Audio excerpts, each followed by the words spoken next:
All right, next up here, let's do number 16, or actually 17, sorry. There's no 16, I already did. All right, so for this one, we got our y equals mx plus b. This one's already set up for us. So we start with our b. I always call this like our beginning. So it's down here at -3. And then our slope, that's our y-intercept, okay. And then our slope is m. And that's really 2 over 1 is m.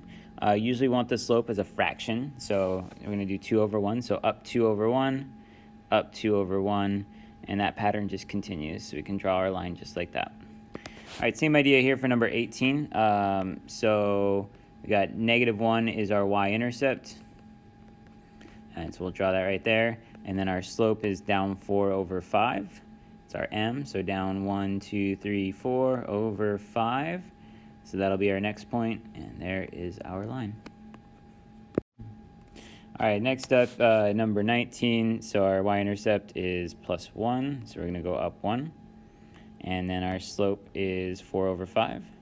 So we go up 1, 2, 3, 4, and over 5. And there's our line there.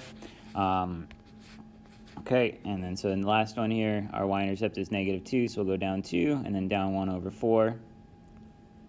Oops, missed. No, missed again. All right, there we go.